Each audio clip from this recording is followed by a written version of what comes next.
ZEE5 ಇರುವಾಗ ನೀವು ನಿಮ್ಮ ನೆಚ್ಚಿನ ಶೋಗಳನ್ನ ಎಂದಿಗೂ ಮಿಸ್ ಮಾಡಿಕೊಳ್ಳುವುದಿಲ್ಲ. ಅದು ಸಂಪೂರ್ಣ ಉಚಿತವಾಗಿ. ಪಾರು, ಆದಿ, ಏನ್ ಚಿಕ್ಕತ್ತೆ? ಜನನಿ ರತ್ನವೇಣಿನ ಮನೆಯಿಂದ ಯಾಕೆ ಕಳ್ಸೋಕ್ ಹೊರಟಿದ್ಲು ಅನ್ನೋದಕ್ಕೆ ಕಾರಣ ಗೊತ್ತಾಯ್ತು. ಹೌದಾ? ಯಾಕಂತೆ? ನಮ್ ಪುಟಾಣಿ ಹೆಸರಲ್ಲಿ ಜನನಿ ಒಂದಷ್ಟು ಆಸ್ತಿನ ಪರ್ಚೇಸ್ ಮಾಡಿದ್ಲಂತೆ. ಅದ್ರ ಪೇಪರ್ಸ್ನ ರತ್ನವೇಣಿಯವ್ರಿಗೆ ತೋರಿಸುವಾಗ ಆ ರತ್ನವೇಣಿ ಊರ್ಕೊಂಡು ಆ ಕೋಪ ತಡ್ಕೊಳಕ್ಕಾಗ್ದೆ ಆಸ್ತಿ ಪತ್ರನೆಲ್ಲ ಹರಿದು ಹಾಕಿದ್ಲಂತೆ.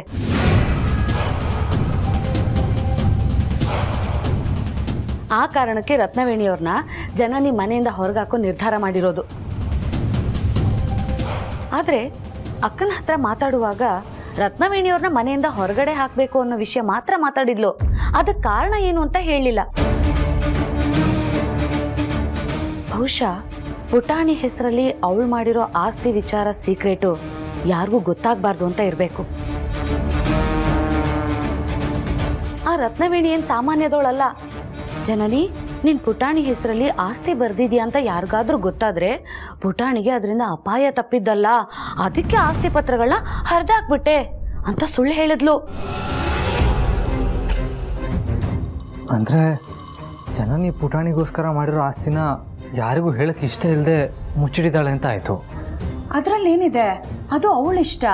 ಅವಳ ಮಗುಗೆ ಅವಳು ಗುಟ್ಟಾಗಿ ಆಸ್ತಿ ಮಾಡೋದ್ರಲ್ಲಿ ತಪ್ಪೇನಿದೆ ಅಂತ ಅವಳು ಯೋಚನೆ ಮಾಡಿರ್ತಾಳೆ. ನೀವು ಈ ಹಿಂದೆ ಪುಟಾಣಿ ಹೆಸರಲ್ಲಿ ಆಸ್ತಿ ಮಾಡಿದ್ರಿ. ನಾವ್ ಈ ವಿಷಯನ ಯಾರ ಹತ್ರನೂ ಹೇಳಿರ್ಲಿಲ್ಲ. ಆದ್ರೆ ಆ ರತ್ನವೇಣಿಯವ್ರು ಅದ್ ಹೇಗೋ ತಿಳ್ಕೊಂಡು ಜನನಿಗೆ ಹೋಗಿ ಇದ್ರ ಬಗ್ಗೆ ಚಾಡಿ ಹೇಳಿದ್ರು. ಅದಕ್ಕೆ ಈಗ ಅವಳು ಅನುಭವಿಸ್ತಾ ಇರೋದು. ಕರ್ಮ ಯಾರನ್ನು ಬಿಡಲ್ಲ. ಮನೇನ ಹುಡುಕೊಂಡು ಹೋಗಿ ಬಾಗ್ಲೊಳಗೆ ನುಗ್ಗಿಬಿಡುತ್ತೆ.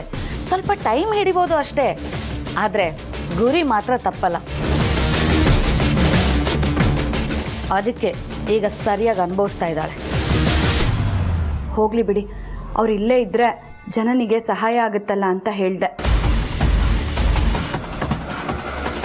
ಹೇಗೋ ಅವ್ರಿಲ್ಲೇ ಇರೋ ಹಾಗಾಯ್ತಲ್ಲ. ಆದರೆ ಅವ್ರ ಪುಟಾಣಿ ವಿಷಯದಲ್ಲಿ ಆ ರೀತಿ ನಡ್ಕೊಂಡಿದ್ದು ತಪ್ಪೆ. ಯಾಕಂದ್ರೆ ಅದು ನಿಮ್ಮ ಮಗು ಅನ್ನೋ ಕಾರಣಕ್ಕೆ. ಆದ್ರೆ ನೀನ್ ಮಾತ್ರ ಅವಳಿಗೆ ಒಳ್ಳೇದಾಗ್ಲಿ ಅಂತಾನೇ ಬಯಸ್ತೀಯ. ನಿನ್ ಒಳ್ಳೆ ಗುಣ ಆ ರತ್ನವೇಣಿಯವ್ರಿಗೆ, ನಮ್ ಜನನಿಗೆ ಅದು ಯಾವಾಗ ಅರ್ಥ ಆಗುತ್ತೋ ಗೊತ್ತಿಲ್ಲ.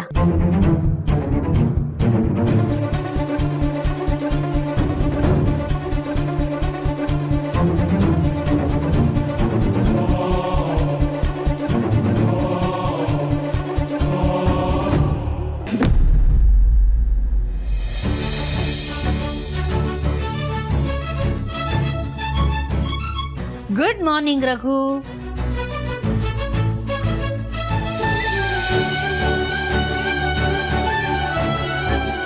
Good morning. ಬೆಳಗ್ಗೆ ಎದ್ದ ಕೂಡಲೇ ದೇವ್ರ ಮುಖ ನೋಡಬೇಕು ಅಂತ ಹೇಳ್ತಾರೆ. ನನ್ನ ಮುಂದೆ ದೇವತೆನೇ ನಿಂತಿದ್ದಾಳೆ. ಅಯ್ಯಯ್ಯೋ, ನನ್ನನ್ನು ದೇವತೆ ಸ್ಥಾನಕ್ಕೆಲ್ಲ ಏರಿಸಬೇಡಿ. ನಾನು ಸಾಮಾನ್ಯ ಮನುಷ್ಯಳು. ಹಾಗಲ್ಲ ಅಖಿಲ, ನನ್ನ ದಾಂಪತ್ಯದ ಇಷ್ಟು ವರ್ಷದಲ್ಲಿ ನಾನು ಬೆಳಗ್ಗೆ ಎದ್ದ ಕೂಡಲೇ ನಿನ್ನ ಮುಖ ನೋಡಿದ್ರೆ ಅವತ್ತು ಇಡೀ ದಿನ ಖುಷಿ, ಉಲ್ಲಾಸ, ಉತ್ಸಾಹ ತುಂಬಿರುತ್ತೆ. ಅದಕ್ಕೆ ಹೇಳಿದೆ. ಹೌದಾ? ತುಂಬಾ ಒಳ್ಳೇದು. ಅಲ್ಲ ರಘು, ರಾತ್ರಿ ಸರಿಯಾಗಿ ನಿದ್ದೆ ಬಂದಿಲ್ವಾ? ಬೆಳಿಗ್ಗೆ ಹೇಳೋದು ಇಷ್ಟು ಲೇಟ್ ಆಯ್ತು? ಹಾಗೇನೂ ಇಲ್ಲ, ಒಳ್ಳೆ ನಿದ್ದೆ ಬಂತು. ಅದಕ್ಕೆ ಆರಾಮಾಗಿ ಮಲಗಿದ್ದೆ. ಬೆಳಗಾಗಿದ್ದೆ ಗೊತ್ತಾಗ್ಲಿಲ್ಲ. ಅದು ಅಲ್ಲದೆ ಅಖಿಲ, ನಾನು ಬೇಗ ಎದ್ದು ಏನ್ ಮಾಡಬೇಕಾಗಿದೆ? ಚಿಕ್ಕ ಸೊಸೆ ಆಫೀಸ್ ಜವಾಬ್ದಾರಿ ನೋಡ್ಕೊತಿದ್ದಾಳೆ, ದೊಡ್ಡ ಸೊಸೆ ಮನೆ ಜವಾಬ್ದಾರಿ ನೋಡ್ಕೊತಿದ್ದಾಳೆ. ಅವರಿಬ್ರು ಮೇಲ್ವಿಚಾರಣೆ ತಾವು ಮಾಡ್ತಿದ್ದೀರಿ. ಇನ್ನು ನಾನು ಮಾಡೋದೇನಿದೆ? ಅದಕ್ಕೆ ಹಾಯಾಗಿ ಮಲಗಿದ್ದೆ. ಈಗೇನಿದ್ರು ನನ್ನ ಆರೋಗ್ಯ ನೋಡಿಕೊಂಡು ಎಲ್ಲರ ಜೊತೆ ಖುಷಿಯಾಗಿರೋದು ಅಷ್ಟೇ ನನ್ನ ಕೆಲಸ. ತುಂಬಾ ಸಂತೋಷ. ನೋಡಿ, ನಂದಂತೂ ವಾಕಿಂಗ್ ಆಯ್ತು, ಸ್ನಾನ ಆಯ್ತು, ರೆಡಿ ಆಗಿದ್ದೀನಿ. ನೀವು ಹೋಗಿ ಫ್ರೆಶ್ ಅಪ್ ಆಗಿ ಬೇಗ ತಿಂಡಿ ತಿನ್ನೋಣ. ವಾಕಿಂಗ್ ಮುಗಿಸ್ಕೊಂಡು ಬನ್ನಿ. ಇವತ್ತು ಲೇಟ್ ಆಗಿದೆ. ಇವತ್ತೊಂದಿನ walking skip. No excuses. Doctor ಹೇಳಿದ್ದಾರೆ ನೀವು ವಾಕಿಂಗ್ ತಪ್ಸೋ ಹಾಗೆ ಇಲ್ಲ ಅಂತ. Please go. ಮೇಡಮ್ ಅಪ್ಪಣೆ ಆದಮೇಲೆ ಕೇಳದೇ ಇರೋಕ್ಕಾಗತ್ತಾ? ಹೊರಟೆ. ಒಳ್ಳೆ ರಘು.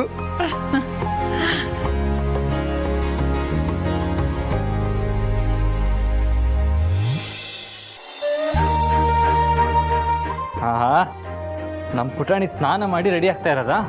ಓ, ಪಾರು ಬಿಸಿ ಬಿಸಿ ನೀರಲ್ಲಿ ಸ್ನಾನ ಮಾಡಿಸಿದ್ಲು. ಹೌದಾ? ಸರಿ, ಹಾಗಾದ್ರೆ ಇವತ್ತು ನಾನು ನಿನಗೆ ತಲೆ ಬಾಚ್ತೀನಿ.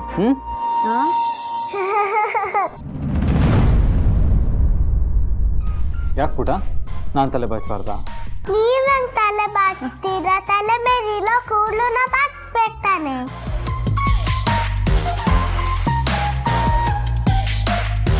ಸರಿ, ಹಾಗೆ ಮಾಡ್ತೀನಿ. ಯಾರು ಬಾಚಣಿಗೆ ಕೊಡು.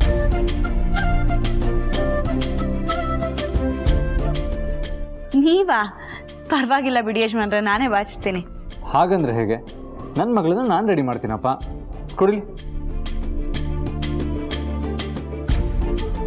ಕಂದ, ತಿರ್ಗೋ.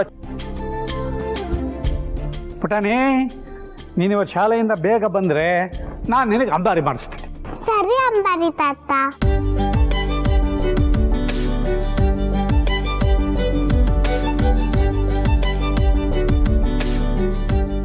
ನಮ್ಮ ಜನನಿನ ಎಂಥ ಪರಿಸ್ಥಿತಿಗೆ ದೂಡ್ದೆ ದೇವ್ರೆ. ಅದು ಅವಳ ಮಗು ಅಲ್ಲ, ಆದರೂ ಅದನ್ನೇ ತನ್ನ ಮಗು ಅಂತ ಅಂದ್ಕೊಂಡು ಖುಷಿಯಾಗಿದ್ದಾಳೆ. ಆದರೆ ಇಲ್ಲಿ ನೋಡಿದ್ರೆ ಈ ಗಂಡ ಹೆಂಡತಿ ಇಬ್ಬರು ಸೇರಿಕೊಂಡು ಅವ್ರ ಮಗುನ ಜನನಿಗೆ ಕೊಟ್ಟು ಅದ್ರ ಮೇಲೆ ಪ್ರೀತಿ ಕಾಳಜಿ ತೋರಿಸಿದ್ದಾರೆ.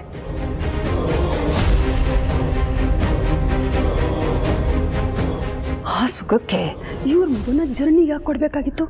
ಇವ್ರು ಇಟ್ಕೊಂಡಿದ್ದರೆ ಆಗ್ತಿರ್ಲಿಲ್ವಾ? ಪಾಪ ಅಂದರೆ ಜನನಿ ಒಂದು 4 ದಿನ ಕಣ್ಣೀರು ಹಾಕ್ತಿದ್ಲು. ಕಣ್ಣೀರು ಕರ್ಗದ ಮೇಲೆ ಸುಮ್ಮನಾಗ್ತಿದ್ಲು.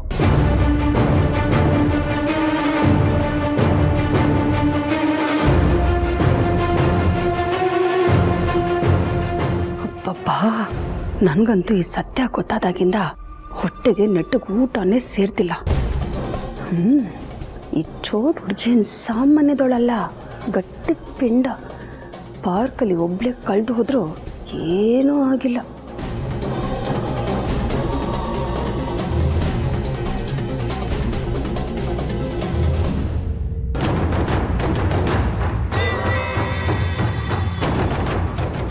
ಏನು ಅಪ್ಪ ಅಮ್ಮ ತಮ್ಮ ಮುದ್ದಾದ ಮಗಳನ್ನ ರೆಡಿ ಮಾಡೋದನ್ನ ನೋಡಿ ಹೊಟ್ಟೆಯಲ್ಲಿ ಬರ್ನಿಂಗ್ ಅನ್ಸುತ್ತೆ? ಛೇ, ಹಾಗೇನೂ ಇಲ್ಲಪ್ಪ. ಅವ್ರ ಮಗು ಅವ್ರಿಷ್ಟ, ಅದನ್ನು ಕಟ್ಕೊಂಡು ನನಗೇನಾಗಬೇಕು? ಮತ್ತೆ ಏನೋ ಗೊಣಗಾಡ್ತಾ ಇದ್ದಂಗಿತ್ತು. ಏನು ದಾಮಿನಿ ನೀನು? ಮಾತುಗೂ ನನ್ನ ಚುಚ್ಚಿ ಮಾತಾಡ್ತೀಯಲ್ಲ. ಅಲ್ಲ, ಈ ಮನೆಯಲ್ಲಿ ನನಗೆ ನನ್ನಷ್ಟಕ್ಕೆ ನಾನು ಮಾತಾಡೋಕ್ಕೂ ಸ್ವಾತಂತ್ರ್ಯ ಇಲ್ವಾ? ಮಾತಾಡಿ ಆದ್ರೆ ಮಾತಾಡೋ ಮಾತಿನ ಮೇಲೆ ನಿಗಾ ಇರಲಿ, ಗೊತ್ತಾಯ್ತಾ?